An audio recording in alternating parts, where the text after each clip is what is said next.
백훈종의 전지적 비트코인 시점. 네, 안녕하세요. 즐거운 월요일 아침이 밝았습니다. 다들 오늘 하루 잘 시작하시길 바라겠고, 저도 힘차게 한번 시작해 보겠습니다. 비트코인은 별다른 큰일 없이 그냥 78,000달러대를 지금 굳건히 지키고 있네요. 미 상원에서 명확성 법안, 타협안이 공개가 됐다고 하죠.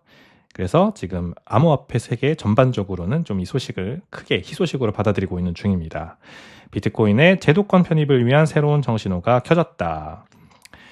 지금 긴 박스권이 계속 진행되고 있기 때문에 이 사람들은 조금 이제 지루해하죠. 비트코인 좀 재미없어 하고. 반면에 이제 고점에 물린 사람들은 이제 퍼드에 계속해서 손절을 할 타이밍을 재고 있습니다. 근데 그럴 때 글로벌 신용 시장을 지금 중심으로 해서 비트코인이 이제 이 금융시장을 통째로 삼킬 지금 거대한 대탈출을 준비하고 있는 것은 아무도 모르죠. 그래서 우리가 오늘 이 내용을 짚어보도록 하겠습니다. 자, 오늘 다룰 핵심 이슈들입니다.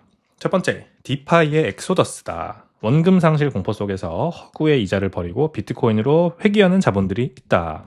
라는 소식 한번 전해드리고요. 가치 저장을 넘어서 전통 금융의 무위험 이자율 표준을 대체할 비트코인 금융망에 대해서 한번 짚어보도록 하겠습니다. 우리 비트코인은 금을 대체한다기보다는 300조 달러의 이 신용시장을 타겟한다. 지금 이런 그 주장이거든요. 금은 한 30조 달러죠. 근데 신용시장, 크레딧 마켓은 300조 달러입니다. 그래서 이 시장을 비트코인이 완전히 대체한다면 비트코인은 앞으로 10배 더 가는 게 아니라 또는 15배 더 가는 게 아니라 100배, 한 150배 더 간다. 이렇게 보면 되겠습니다. 자, 대중을 땔감으로 태우는 벤처 캐피탈의 엑시트 창구로 작용하고 있는 알트코인에 대한 얘기 한번 해보도록 하고요. 성수동 포켓몬 카드 대란이 수요와 공급을 증명을 했어요. 제 직원도 한 명 포켓몬 카드를 얼마 전에 인터넷의 그 베팅 사이트를 통해서 베팅 사이트라기보다는 약간 이 포켓몬 카드 수집가들을 위한 당근 마켓 같은 게 있더라고요. 그 당근 마켓 같은 데서 이 포켓몬 카드 사는 걸 봤거든요. 15만 원에 막 낙찰 받으려고 이렇게 비딩을 하던데 결국 실패했습니다. 그 직원은. 왜 그렇게 사려고 하냐 했더니 이런 걸 사놓으면 몇십억 원이 된다는 거예요. 10년, 막 15년 이렇게 지나면 몇십억 원이 될 수도 있고 운이 좋으면 몇백억 원이 될 수도 있다는 거예요. 진짜로. 그래서 성수동 포켓몬 카드 대란 있었다고 하는데 재밌죠? 예, 2100만 개 절대 이소상의 진리에 대해서 한번 되짚어보는 그런 좋은 이벤트인 것 같아서 말씀드리고요. 자, 개입할수록 병드는 피아트 기관들의 자연사와 슬림한 탈중앙화 인프라의 승리에 대해서도 얘기해 보도록 하겠습니다. 비만 제국, 우리가 이제 피아트 월드, 법정 앞의 세상은 비만 제국이라고 보고 이걸 슬림하게 다이어트 시켜주는 비트코인 세상으로 가는 거, 그게 훨씬 더 건강하다라는 얘기예요. 자, 첫 번째 트윗입니다. 체크메이트죠. 이 친구는 이번에 비트코인 라스베가스 컨퍼런스 안 왔더라고요. 아마 이제 갓난아기가 있다 보니까 좀 멀리 여행하는 거는 부담스러운 것 같습니다. 최근에 이제 첫 아이를 가졌대요. 그래서 호주에 살고 있는 체크메이트 이분의 트윗입니다. We are about to see a lot more of this. 우리는 이런 현상을 앞으로 더 많이 목격하게 될 거다라고 하죠. 무슨 얘기냐? 코인텔레그래프 트윗이 이런 얘기를 올렸네요. The amount of ETH waiting to be unstaked has spiked 72,000% in the past 2 weeks.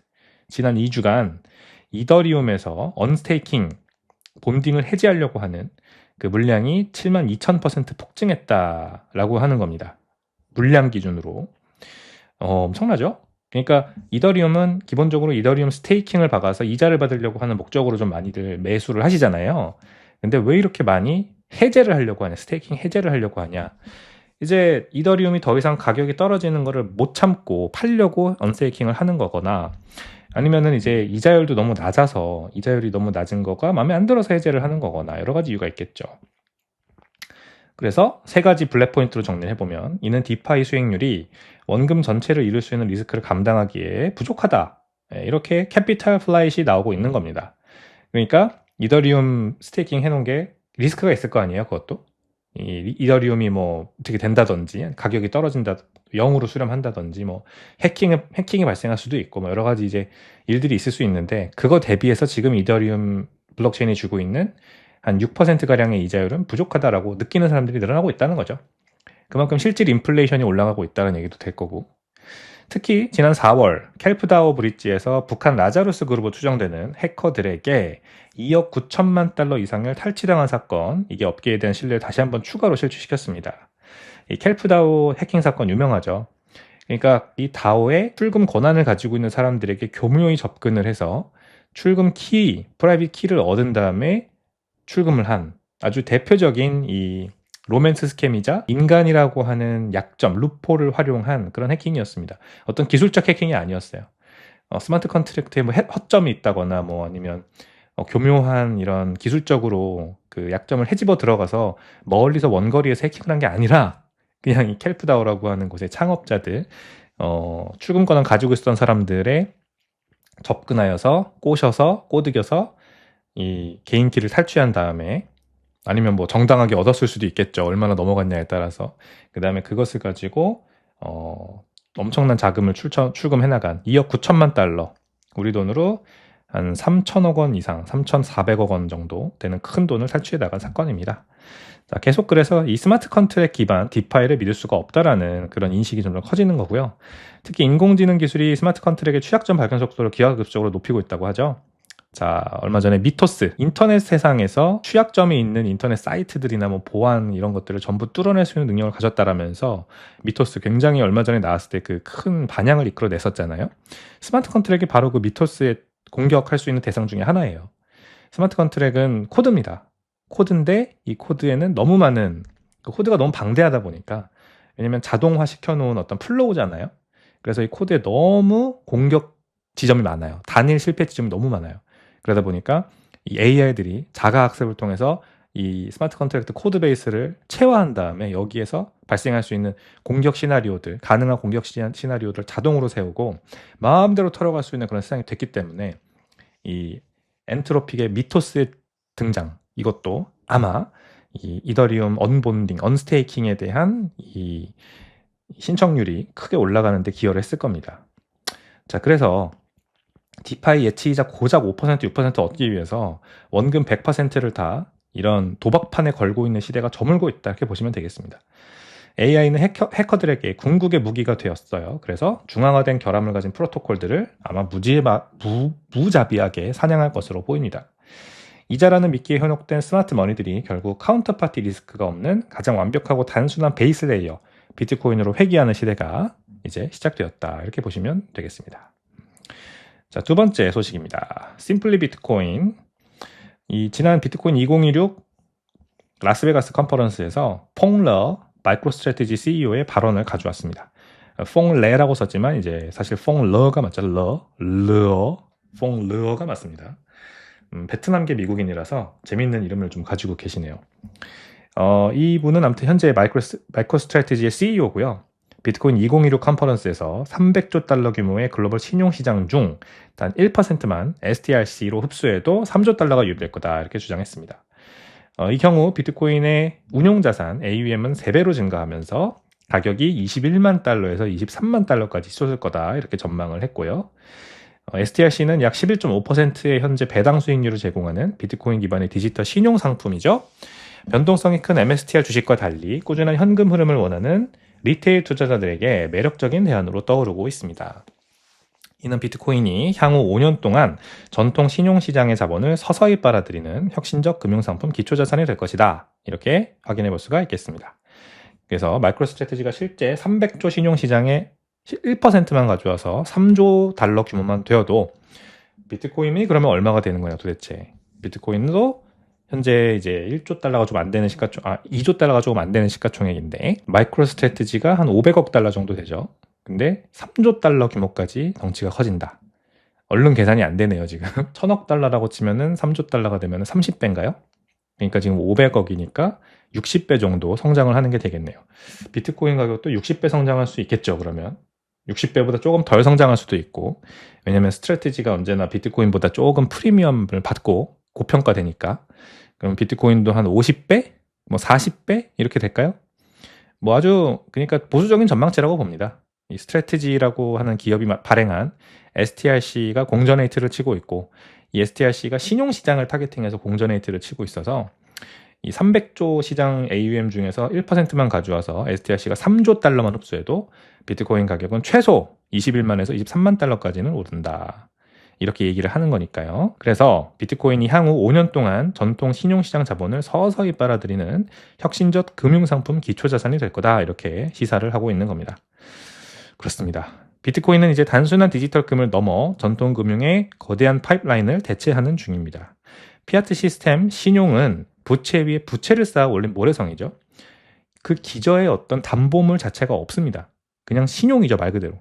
크레딧이라고 하는 거는 신용이니까 신용 자체가 담보물입니다. 근데 스트래티지가 선보이는 비트코인 기반 신용은 그냥 신용이 아니죠. 2100만 개 절대이소성 비트코인을 그 주춧돌을 삼고 기반의 반석에 놓고 그 위에 이제 쌓는 신용이 되겠습니다. 300조 달러라는 거대한 피아트 채권 시장의 자본이 인플레이션에 녹아내리는 국채를 버리고 비트코인 기반의 진짜 예자를 쫓아 이동하는 거대 자금 이동의 서막이다. 이렇게 보시면 되겠습니다. 네, 그 다음 트윗입니다. 3번, 알트코인의 본질은 무엇이냐? 바로 고객을 땔감으로 태우는 제로섬 게임이다. 지미송 형님이 또 한마디 이렇게 잘 올려주셨습니다. 알트코인은 고객을 소비함으로써 돈을 번다. 그래서 기본적으로 파괴의 메커니즘을 지녔다라고 하는 거거든요. 무슨 말인지 한번 자세히 말씀드려보면 이는 알트코인을 초기 참여자들의 엑시스를 위해서 끊임없이 새로운 투자자의 자금 유입에 의존해야 하는 착취적인 구조로 바라보는 우리 비트맥시들의 관점이죠. 착취적인 구조. 그렇습니다. 반드시 뒤에 들어온 사람을 착취해서 먼저 들어온 사람이 돈을 버는 일종의 피라미드 스캠 같은 그런 구조를 지닌다는 거예요. 거대한 백홀더들이 초반에 존재를 하고, 그러니까 이 IPO도 프리 IPO를 먼저 하고 마이닝도 프리 마이닝을 먼저 해서 창업자와 주변인들이 먼저 거대한 물량을 나눠 가진 뒤에 그 다음에 이제 ICO죠. 거래소에 상장을 한다든지 아니면 퍼블릭 이런 토큰 발행, 그걸 이제 ICO라고 하죠. 그 다음에 이제 거래소 상장을 하거나, 그렇게 되면 ICO에 참여했던 사람이나 아니면 거래소에 상장된 뒤에 매수를 한 사람들은 초기에 엄청나게 큰 물량, 뭐 어떨 때는 그게 전체 발행량이 50% 육박하기도 하고 막 이러잖아요. 이런 초기 백홀더들, 초기 거대 투자자들, 뭐 측근들, 이런 사람들의 물량이 다 소화될 때까지 계속해서 그 가격 상승을 못 보게 되는, 말하자면 착취를 당하는 거죠. 내가 준 돈이 저 사람들 호주머니로 들어가는 그런 착취 구조가 되겠습니다. 그래서 커뮤니티 역시 알트코인을 기생적이거나 제로섬 게임으로 규정하며 누구도 착취하지 않는 비트코인의 비착취성 자산으로서의 가치를 대조적으로 부각을 하고 있는 겁니다. 비트코인은 그런 게 없죠. 착취가 없죠. 일단 100만 개를 채굴해서 가장 많은 초기 물량을 가지고 있었던 사토시 나카모토는 자기 물량을 그대로 두고 떠났고, 그 뒤로는 그냥 자유롭게 채굴을 통해 참여할 수 있었습니다. 누구나 자유롭게 그냥 대중에게 바로 100% 열려버린 그런 뭐 아주 비착취적인 구조 중에서도 거의 100% 완벽에 가까운 그런 구조를 지닌 게 비트코인입니다. 그래서 지금 뭐 비트코인의 이 홀더 디스트리뷰션에 아직도 개인들이 많은 물량을 가지고 있는 거는 그건 되게 자연스러운 현상이에요. 누가 돈이 더 많았다고 해서, 누가 더 누군가의 친구였다고 해서 어떤 그런 기회를 가지고 비트코인을 초기에 잔뜩 가지게 된 게 아니라 그냥 자기가 운이 좋아서 또는 자기가 일찍 비트코인의 가치를 알아봐서 자기가 내린 결정으로 비트코인을 많이 가지고 있는 거예요. 그때 쌀 때. 그리고 그거를 뭐 어떤 확신이 있었는지 모르겠지만 15년, 17년 동안 안 파는 것도 대단한 거거든요, 사실상. 그러니까 이거는 오로지 그 사람 개인의 능력인 거고, 그거는 박수 받아 마땅할 일입니다. 그 오랫동안 비트코인을 안 놓고 저렇게 몇만 개씩 들고 있다고 우리가 지탄할 일이 아니에요. 그거는 그리고 천천히 이렇게 넘어오게 돼 있습니다. 그건 넘어오고 있는 게 실제로 24년부터 벌어지고 있는 일이잖아요. 24, 25 현재까지 지금 그 비트코인의 IPO 모먼트, 이제 2조 달러라고 하는 시가총액과 또 10만 달러라고 하는 개당 비트코인 가격과 이런 상징적인 어떤 수치들도 나오고, 그 다음에 이 비트코인을 OTC나 아니면은 자기들끼리 거대 금융기관들끼리 이렇게 손바뀜을 통해서 가격에 큰 영향을 미치지 않고 대량의 비트코인을 소화할 수 있는, 내가 이제 팔 수 있는 그런 환경이 조성되다 보니까 그때 돼서야 이제 본격적으로 좀 초기 비트코인 이 대량 홀더들이 매도를 하고 있는 그런 상황이 이어지고 있는 겁니다. 자, 비트코인은 그래서 굉장히 공평한 시스템이고, 이 공평함이 바로 비트코인의 매력입니다. 알트코인의 본질은 벤처 캐피털들과 내부자들이 발행량을 통제하고 대중에게 물량을 떠넘기는 미등록 증권이고 피아트식 폰지 구조에 불과합니다. 그래서 비트코인은 언제나 나보다 더 바보 같은 다음 바보가 나타나야만 하는 카지노 시스템이지만 비트코인은 다 같이 부자가 되는 시스템입니다. 누구의 허락도 필요 없고 공정하고 비트코인은 착취하는 구조가 아니라 비트코인 가격이 올라가면 그것을 어제 산 사람도 내일 살 사람도 뭐 내년에 살 사람도 전부 다 같이 부자가 되는 그런 시스템이다. 네, 이렇게 보시면 되겠습니다. 자, 네 번째 트윗입니다. 잉어킹 카드와 비트코인. 가치는 오직 수요와 공급이 결정한다라는 얘기입니다. 성수동에서 열린 포켓몬 팝업 스토어에 오전 10시부터 엄청난 인파가 몰렸습니다. 그래서 안전상의 이유로 행사가 중단되는 사태가 벌어졌다고 합니다. 한 트위터 사용자는 이 혼란스러운 현장을 비트코인 가치 증명에 빗대었습니다. 그는 포켓몬 잉어킹 카드네요. 가격이 종이와 잉크라는 생산 원가에 의해 결정되는 것이 아니듯 비트코인 가치 역시 실체가 없더라도 오직 시장의 수요와 한정된 공급이라는 절대적 역학에 의해 결정된다. 이렇게 주장했습니다. 그렇습니다. 비트코인은 실체가 없어서 가치가 없다라고 조롱하는 사람들이 많죠. 아주 유명한 경제학자도 있고 하버드대 교수도 있고 그러지 않습니까? 근데 언제나 말하지만 이 사람들은 가치의 본질을 이해하지 못하는 겁니다. 명품 가방, 희귀한 포켓몬 카드, 심지어 달러 지폐조차도 원자재의 가격이 아니죠. 가치란 대중의 합의와 수요, 그리고 희소성이 만드는 철저히 주관적인 영역이 되겠습니다. 조개 껍데기에서 시작해서 나뭇가지, 구슬 이런 것들을 지나 달러까지 이어져 온 인류의 주관적 합의가 이제 2100만 개로 고정된 완벽한 디지털 희소성이라는 진화의 최종 단계를 선택하고 있을 뿐이다. 그냥 그뿐입니다. 오로지 수요와 공급입니다. 근데 왜 그런 비트코인이 이 수요와 공급이 모두 늘어나냐? 아니, 공급은 늘어나지 않죠. 수요가 늘어나냐? 일단 공급이 막혀 있으니까. 희소하니까. 이게 굉장히 중요한 팩터입니다, 여러분. 일단 희소성을 갖추고 있느냐 없느냐가 이 자산이 오랫동안 수요가 증가하냐 안 증가하냐를 역설적으로 어떤 증명하는 그런 아주 중요한 재료가 되고요. 그다음에 수요가 늘어나는 것도 이제 여러 가지 이유가 있지만 일단 희소하다라고 하는 그 측면이 오래 유지되면 유지될수록 믿음이 늘어나요. 이 자산에 대한 믿음이 늘어나고 그러면 수요가 늘어나는 겁니다. 포켓몬 카드도 지금 몇십 년이 된 포켓몬이라고 하는 공전의 히트작이죠. IP라고 할 수 있는데 그것에 대한 사람들의 이 애정이 식지 않으면서 동시에 이 잉어킹 카드라든지 아니면 인기 카드의 이 발행량을 이 포켓몬사가 아주 철저하게 잘 제한을 하고 관리를 하다 보니까 이렇게 가치가 크게 올라가는 겁니다. 그리고 수요가 끊이지를 않는 거죠. 자, 그래서 이런 맨메이드도 어느 정도는 가능하나, 맨메이드 수요, 사람과 회사가 만들어내는 수요도 언제나 가능하나, 이게 돈이 될 수는 없죠. 어차피 사람이 만들어내는 거다 보니까 이게 이제 광범위하게 전 세계적으로 돈으로서 인정받을 수는 없는데 비트코인이라고 하는 것은 사람이 만들었지만 사람의 영향력이 완전히 제로이기 때문에 이제 그 투명성 때문에 누구나 믿을 수 있고 누구나 쓰고 싶어하는 믿을 수 있는 그런 돈이 되는 겁니다. 그래서 돈의 가치가 올라가는 세상에 다시 우리는 살 수 있게 되었다. 이렇게 이해를 하시면 되겠습니다. 자, 마지막 트윗입니다. 붕괴하는 비만제국.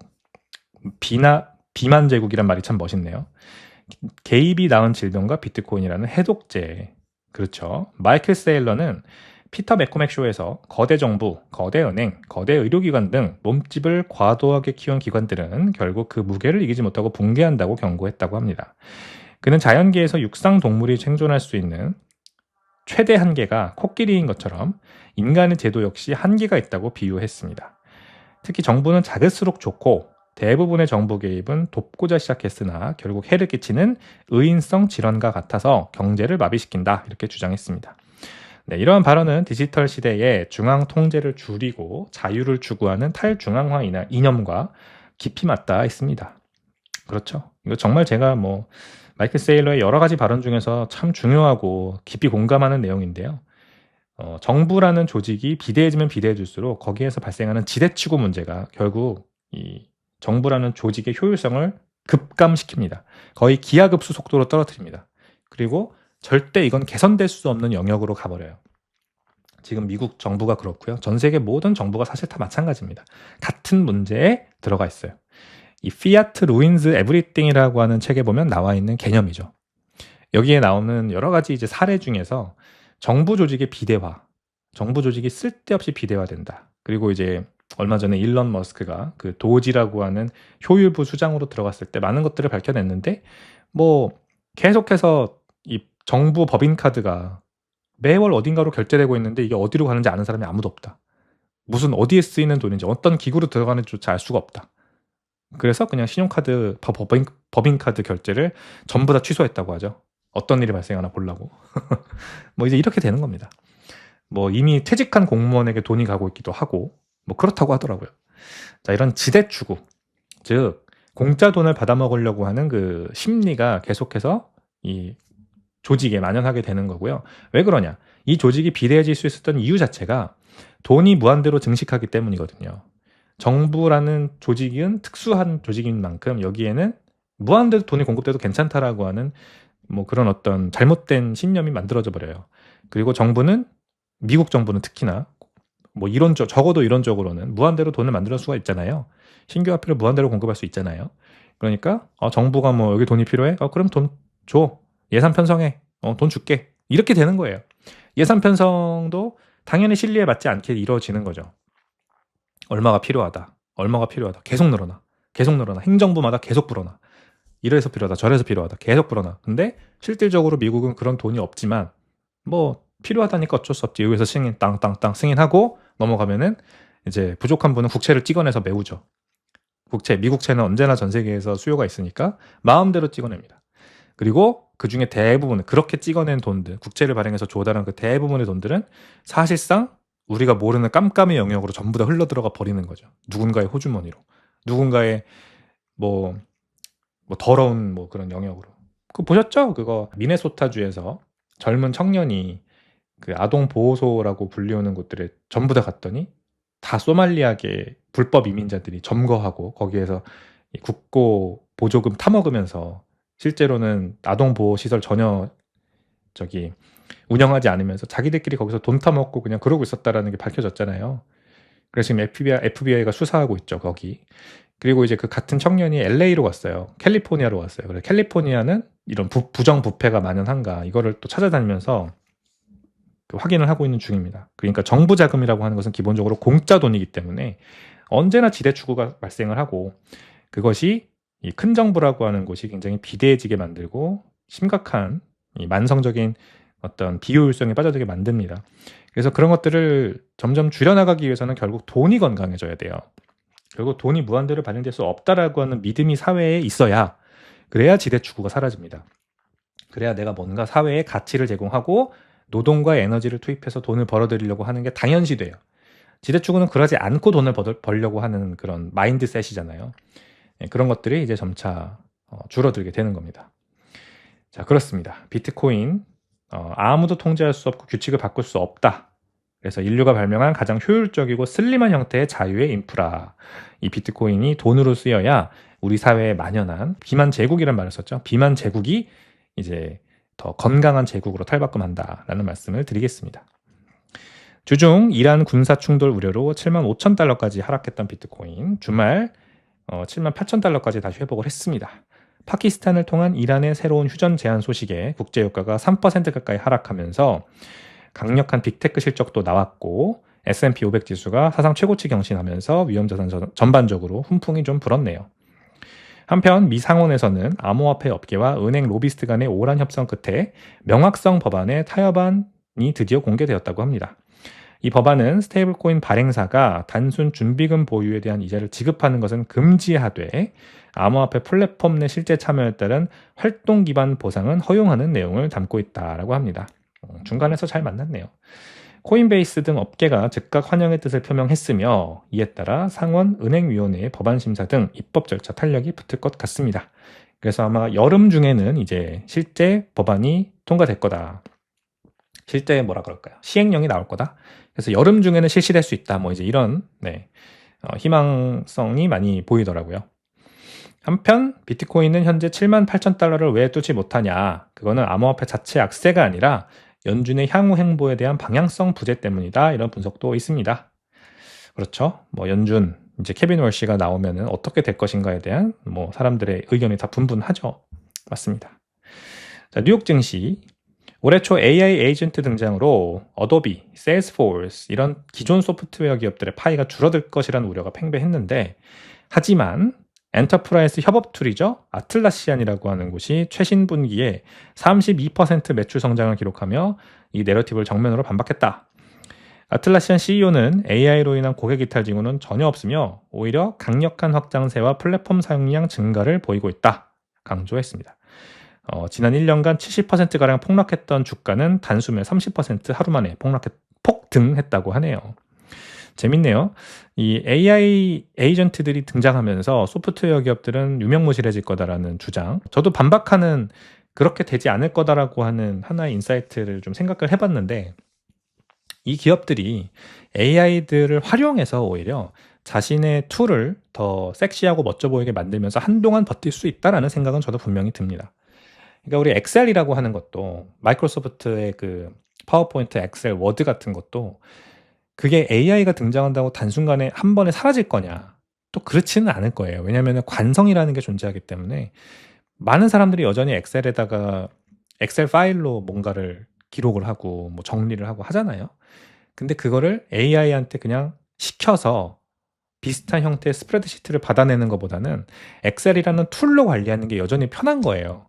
결국 엔드 컨슈머는 사람이기 때문에 AI는 중간에서 내가 시킨 일을 해주는 사람이지, 사람이라고 표현하는 건 좀 그렇지만 그 무언가지, 그 자체가 어떤 최종 의사결정을 내리는 주체는 여전히 아니잖아요. 그러니까 내가 보고 만족해야 된다고. 결국 사람이, AI야 당연히 자기가 그냥 자기 머리를 가지고 이렇게 서버에다가 뭔가 이렇게 데이터들을 저장하고 끝이면 되지만, 결국 일목요연한 형태로 정리된 그 엑셀이라고 하는 그 툴의 껍데기가 사람은 여전히 필요한 거거든요. 그게 뭐 보고할 때도 필요하고 내가 정리해서 혼자 볼 때도 편하고, 모든 사람들이 관성이 여전히 이 안에 있기 때문에 엑셀이라고 하는 툴은 쉽게 사라지지 않을 겁니다. 어떤 식으로 그런 발전되냐? AI를 활용한 엑셀 활용법이 사람들 사이에서 크게 퍼져 나가겠죠. 그래서 AI가 이 툴들의 사용성을 개선하는 쪽으로 앞으로는 많이 쓰일 거고, 그게 이제 완전히 AI로 그냥 대체되는 거는 조금 더 먼 미래가 될 거라고 저는 봅니다. 아예 그렇게 안 될 수도 있고요. 이 사람이 결국 타성과 관성이라고 하는 거 버리지 못한다면 많은 영역에서 여전히 이런 소프트웨어 툴들이 필요할 거라고 저도 봐요. 자, 그래서 지금 너무 소프트웨어 가격이 너무 많이 빠지고 AI 관련주들만, 반도체 관련 뭐 이런 것들만 너무 많이 올라가는 거는 조금 너무 먼 미래를 내다본 시장의 포워드 띵킹이다. 그래서 어느 정도 조정이 들어올 수 있다라고 하는 거는 분명히 그렇게 생각을 합니다. 자, 그럼에도 불구하고 지수는 아주 잘 올랐던 그런 지난 금요일이 되겠고요. 자, 국채금리 보겠습니다. 견조한 미국 경제 지표, 그 다음에 호르무즈 해협의 유조선 통항 방해 사태, 미국 이란 대치가 끝날 기미를 보이지 않으면서 이번 주 미국채 금리는 상승세를 이어갔다라고 합니다.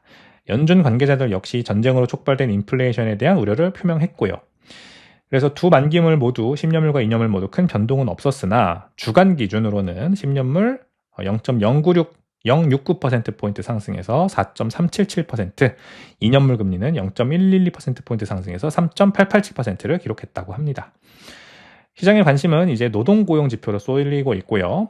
시티그룹 애널리스트들은 시장의 우려와 달리 에너지발 인플레이션 파급 효과는 크지 않을 것이다, 이렇게 분석을 했습니다. 이들은 오히려 연준이 향후 실업률 상승에 대응할 여력이 충분하다고 평가해서 연준이 올해 75bp 정도 금리 인하를 단행할 것이라는 전망을 유지했다고 하네요.